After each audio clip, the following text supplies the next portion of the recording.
ఈ ఎడినియం కాయలు ముదిరిపోయి, పండిపోయి, ఎండిపోయి, పగిలిపోయి, ఇదిగోండి రాలిపోయే స్టేజ్కి వచ్చేసినాయి. కొన్ని కొన్ని పోతున్నాయి కూడా, దారం కట్టినా కూడా. ఇప్పుడు నేను కోసేస్తున్నానండి. అందువల్ల అబ్బో గట్టిగా ఉన్నాయి. కోసేసి మనం ఇంట్లో పెట్టుకుంటే వీటిల్ని ప్రాపగేట్ చేసుకోవచ్చండి. విత్తనాలు మొలుస్తాయి చక్కగా. చూపిస్తాను పదండి, టేబుల్ మీద దగ్గర. ఆకులన్నీ పసుపు అయిపోయినాయండి. ఎక్కువ వర్షాలు పడ్డాయి కదా ఈ మధ్య. వీటికి ఎక్కువ వర్షాలు ఇష్టం లేదు, అందువల్ల పండు మారిపోయినాయి. దారం కట్టకుండా ఉంటే మొత్తం విడిపోయి అన్నీ ఎగిరిపోయాయండి. ఇవి కట్టబట్టి ఇలా ఆగిపోయి ఉన్నాయి, ఎగిరిపోకుండా. చూడండి విత్తనాలు ఎలా ఉన్నాయి, తమాషగా ఉన్నాయి కదా. ఇవి గాలికి భలే ఎగిరిపోతాయండి, చాలా దూరం ప్రయాణిస్తాయి గాలిలో.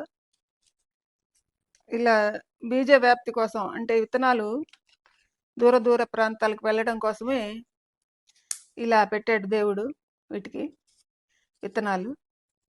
చూడండి ఎంత బాగున్నాయో విత్తనాలు. ఇవన్నీ ఎడినియం విత్తనాలండి. కాయలు చూడండి ఇలా పగిలిపోతాయి అన్నమాట. ఇప్పుడు ఇవన్నీ విత్తనాలు చూడండి ఎంత అందంగా ఉన్నాయో, పీసులు పీసులుగా బాగున్నాయి కదా ఎడినియం విత్తనాలు. ఇప్పుడు వీటిని ఇవి తీసేయొచ్చండి. ఇవన్నీ తీసేసి విత్తనాలు కలెక్ట్ చేసుకోవాలి ఈ మాదిరిగా.